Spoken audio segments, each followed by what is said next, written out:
Welcome to this weekly media session edition of Talking Hoosier Baseball. I'm Carl James. Today is Wednesday, April 13th, 2022. Since we last spoke with Coach, the Hoosiers have gone 2-2, dropping a series at Purdue, but then winning in comeback fashion in a midweek at Indiana State. So the coach took questions from the media, a lot of focus on some growth in the pitching, and how the pitchers are improving in various ways as the team prepares to take on and go to Piscataway, New Jersey, against Big Ten leading Rutgers. Definitely a thrilling win last night, after dropping a Big Ten series and then coming back with that thrilling win.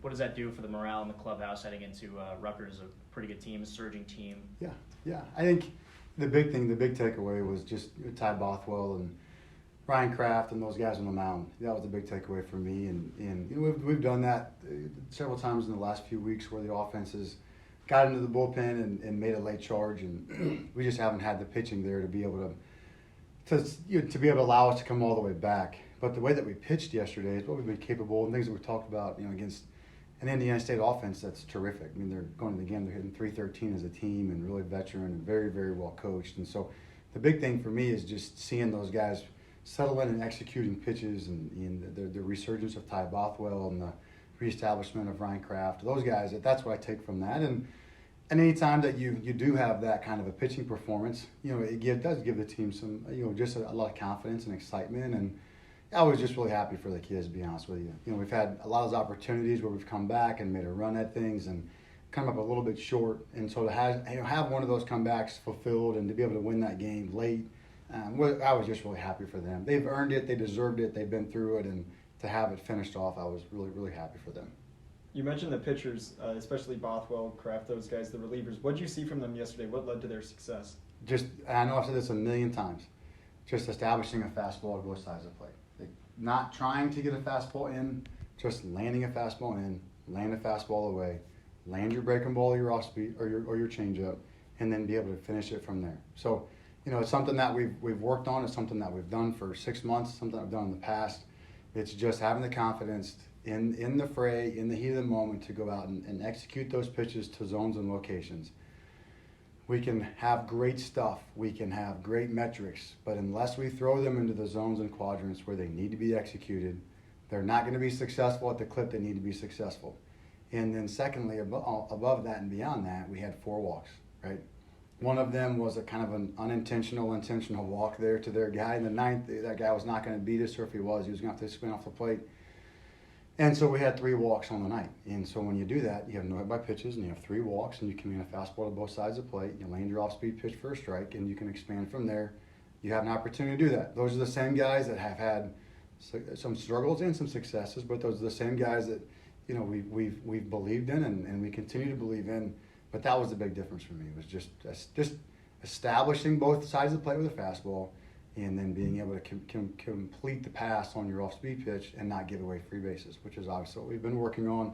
Those guys are talented enough to do it. It was just kind of the first time to put that all together, and certainly an exciting growth for that group. Braden Tucker. I have actually a question about something that happened on Sunday, Okay. and it's I apologize, it's very specific. And I would normally have asked it then, but I couldn't stay. Yeah. So on Sunday in the first game, bottom of the 6th inning, Holderfield's pitching. Okay. There's 1 out. He walks a guy. Then the next guy, 2 balls, nowhere near the strike zone, and then Philip Glasser comes from shortstop to talk to him. Yeah. Can you give any background on what prompted that and what happened there? Well, we all have, but I've really encouraged Glasser, and especially those upperclassmen that have been through it before, to take an active leadership role in the heat of the moment, right? I can come out or Dustin can come out and have a conversation with those guys, but oftentimes your peers in the battle with you have great insight, and so. Tyler Dones and Philip Glasser and Matt Ellis, those guys have been through it, and they see both sides of it. And, oftentimes the encouragement from our teammate or our peer is more has more impact on us than a lot of times even a coach can. So I don't know what was said in the moment, but I've really encouraged those guys to be more involved. I do remember that now that you say it, but to be more involved and you know they're concerned. Well, we only get 5 trips and da da da. It's like, well, here's the deal. You know, if we're not able to execute pitches, we can have all the trips in our back pocket. It doesn't really matter at the end of the ball game. So use them when you need them. You have the autonomy to do that. And great teams are teams that are led from within, and they have to be. They're just you have to have the leadership, and you have to have the freedom and the confidence, the autonomy to go and to compete on your own. And that's what Philip was doing in that moment, and encouraging Grant. And Grant's been awesome. He's been awesome. And so I'm sure like, let's get back after, let's get back in there and finish this daggone thing. And it worked. He got a strikeout in that. It worked. It worked, right? It's just like, you know, again, so often, and you look at the growth of the staff, you just got to, I know I say it, but like you got to go through the tough stuff. And got a little bit shook up sometimes. We get a little bit emotional. We have to, you know, stay focused throughout the inning to finish the inning. And, you know, a little kick in the butt from your shortstop probably isn't a bad thing sometimes. Last night, all of a sudden, Braden Tucker warming up in the pen is, you know, thrust into a really, you know, high tension situation. Yeah. And, you know, it made it even more so with the 2 walks, but he's able to get out of it. He's fired up. And that's something that we've also seen, you know, before. Is that a role moving forward, you know, being the last guy, maybe even a closer role for him moving forward? Well, Tuck is really the thing that we put him in the role before this. He could be a starter for us, right? He could be a starter and would be a good one. But there's got to be a guy that you put in the ball game in the most critical moment. Who is that guy, and when do you bring him in? So we've always had those swing guys and guys that it's like, okay, you could be a starter, you could be a closer, but their games are won and lost in the 5th inning as well. And we've probably been in the 5th inning, you know, multiple times, or 6th inning. So when is the moment when we feel like the game is at critical mass, right? When is that moment? And then also what's Braden available to do? So last night, you know, he threw on Sunday, threw 3 innings, and it's like he's got 1 inning today. So what's the 1 inning you got? And we talked about it. If we had tied, we would have stayed with Kraft, and if we take the lead, we're going to Tucker. And you make those decisions before the game. But you know, he is a closer. He's our closer, but that closer may come in the 5th. He may come in the 7th, or maybe the 9th. Or it may end up a situation where he has to be an opener or a spot starter. It's just whatever the most critical innings that Perkins or Bremer aren't in the game, that's the innings that we want Braden to throw. At the same time, making sure that we're keeping him healthy and being respectful of, you know, his arm and what he feels like he can do each day. But that's kind of the role that we envision for him. And he's an awesome dude, and he took to that. And I'm sure at first it was kind of like, what do you, like, you know, that wasn't what I had in mind. I want to be a starter, and it's like I understand that, but like this is a role where you have a chance literally every single day to pitch the most critical innings in that game that day, and that's an exciting role as well. And it's an incredibly important one also for a team to know. If we get in a position to win the game, we know who we're going to, he and Holyfield, in those moments, and they've both done a really nice job. Looking ahead to the Rutgers series, they're one of the better teams in the Big Ten. What do you want to see from your team this weekend? I just want to see us continue to execute pitches the way that we executed them last night. You know, Bremer has done it, and Perkins has done it at times, and I just want to see the rest of that group continue to grow and develop as the expectation would be, right? So Ty Bothwell, just go execute pitches the way we did last night. Ryan Kraft, Luke Hayden got in there and got a couple out, did a good job for the most part. You know, John Medunio, like those guys, let's just continue to grow and develop the way that we need to. And our team is talented enough to win. We're good enough to win. We have shown that. We have the ability to do those things. But we have to go out there and we have to compete within the confines of the game. The game requires you to take care of the ball. The game requires you to not give away free bases. The game requires you to be good with 2 strikes on offense. There are things the game requires you to do, and there are times that we haven't done that in part of the game. Now, offensively, I feel good about where we're at, right? Offensively, from the bat well, we've been fine. Defensively, we got a little bit sloppy early last night, a little bit of a hangover there from Sunday. Cleaned it up late, took care of the ball. Base running's been fine. And last night, we showed that we're capable of that. More guys are capable of executing pitches where they need to. That's what I want to go see. I just want to go play clean baseball. I want to go compete, because if we do that, we have a chance to beat anybody that we play on any given day. We still have an incredibly talented team. It's still a team that I believe in tremendously. You just have to follow the basic rules of economy, or how the game goes for success. And we won't be the first team that breaks those rules. I know that might not be the best answer in the world, but that's what I want to go see, to be honest with you. You're starting to get a lot of good performances out of your outfielders. How are you going to kind of divide up that playing time now that you're probably getting more than 3 of them? Yeah, that's an awesome question. It's something that we've talked a lot about, kind of in the office. Trying to get those guys in the positions to be successful, matchup wise. In knowing the strengths of those guys. I don't want to give it away. It's kind of important. Like, I know Sam Murison has a very niche offensive matchup. Like, he's going to handle really, really well.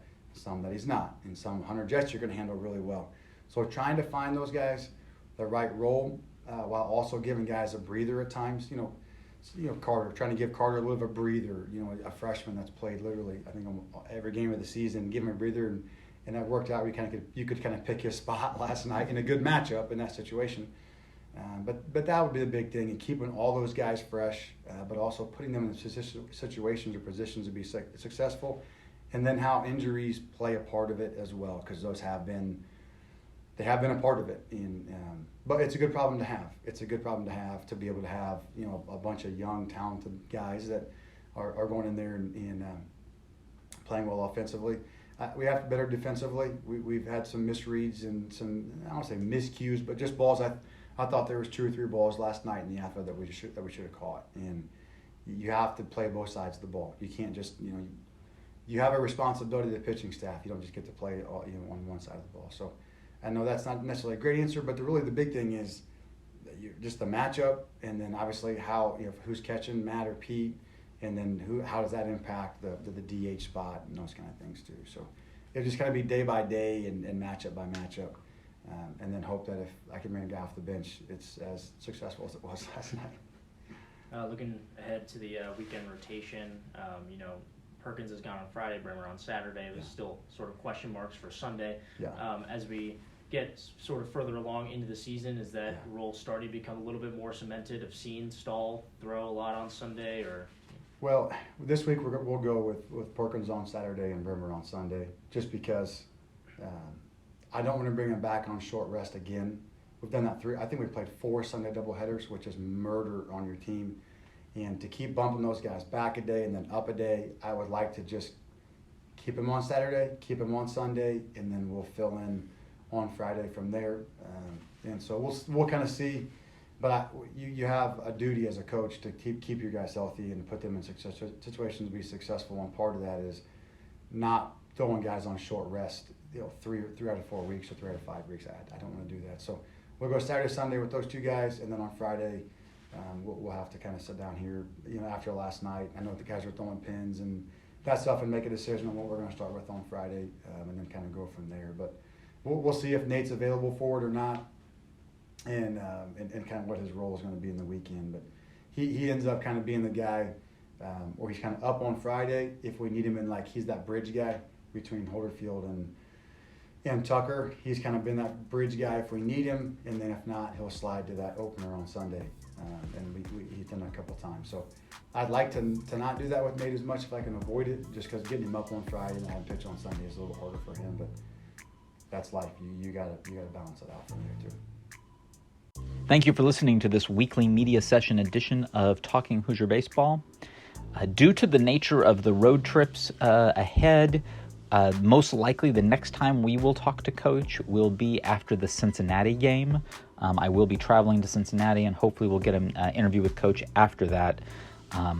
And that will be before the next time there's a home game. So we'll hear from Coach on the road, and then eventually the Hoosiers are going to be back home, and we will see you at the BART.